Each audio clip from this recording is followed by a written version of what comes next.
All right, guys, injuries from the game. Greenlaw, right calf, never returned. Leonard Floyd, shoulder, did return. Jalen Moore, quad, did not return. Aaron Banks, knee, did not return. D. Winters, chest, did not return. Go ahead. They moved Banks out pretty quickly in the press box. Does that denote the seriousness of that? Yeah, I mean, they thought it was most likely an MCL. What can you tell us about Dre's situation?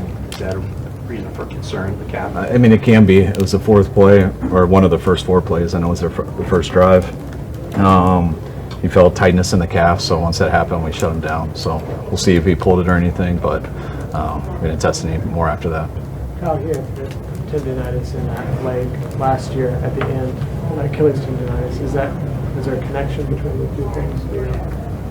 The Achilles tendinitis last year to the calf today? Yeah. I have no idea. You guys were officially eliminated from the playoffs even before kickoff, so were you aware of that? And then just what kind of pall, I guess, did that cast over the game? No, I wasn't aware of that, but that wouldn't have did nothing with the game. I mean, we kind of had that vibe last week. I know it wasn't official, but we understand numbers, so we kind of knew that last week. At what point did you learn that playoff contention had been eliminated? I mean, I knew pretty much was last week, so I mean, they told me after the game here that it was official with those two games, but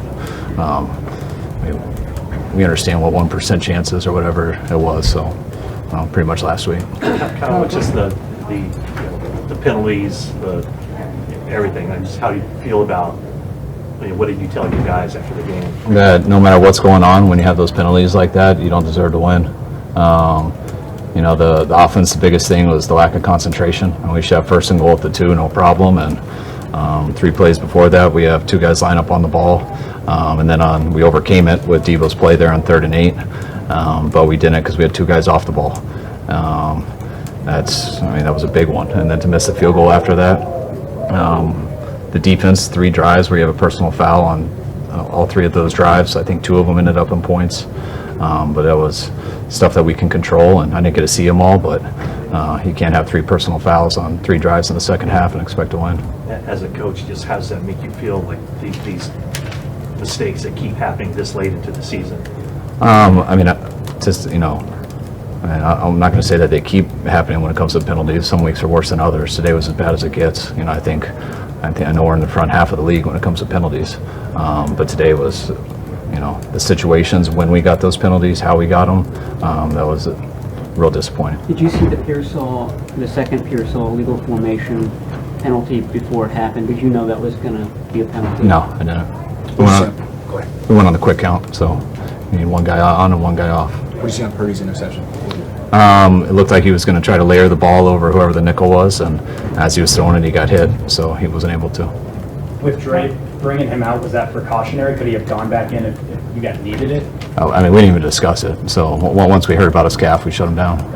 Kyle, is it hard for you, your 4th-string running back and with the 3rd-string left tackle and 2nd-string guard, on and on? Is it hard, given that type of injury situation, to judge Brock and his performance, or do you say no, you still got to overcome a lot of this stuff? I mean, you look at each play. I mean, you don't. That's why you watch film. You don't try to just have a sentence to define the whole game and get on that plane and watch a lot of the film. Yeah, it makes it tougher and stuff with those situations, but just as a team, like, regardless of those situations, those penalties I just discussed, I don't want to get into the situations with injuries. We had every opportunity to win that game, but you don't give yourself an opportunity when you make some of those mistakes. You mentioned earlier things you can control.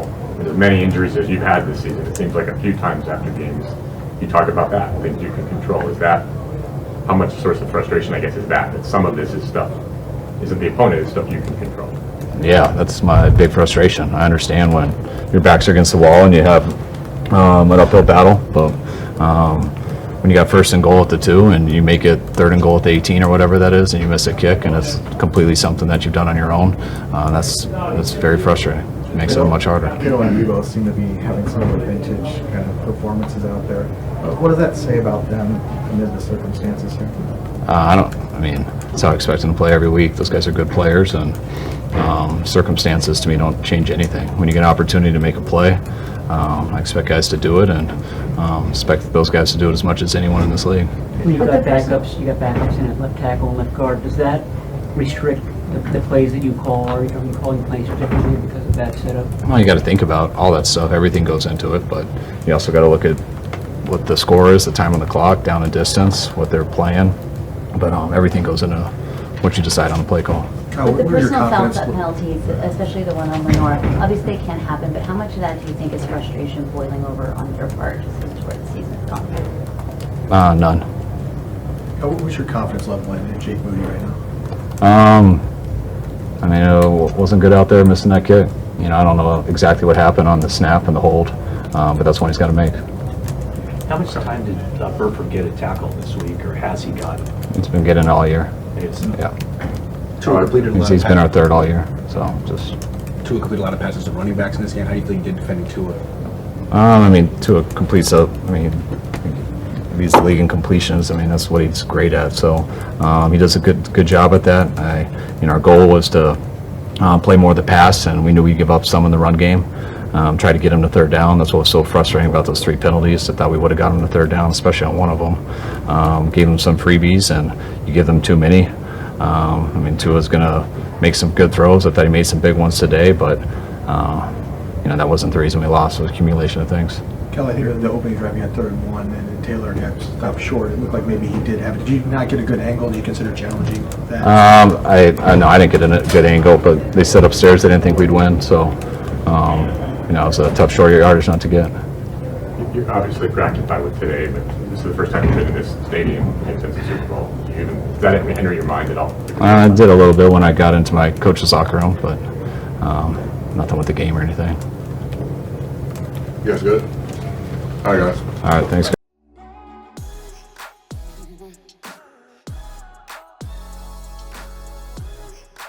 Mm-hmm.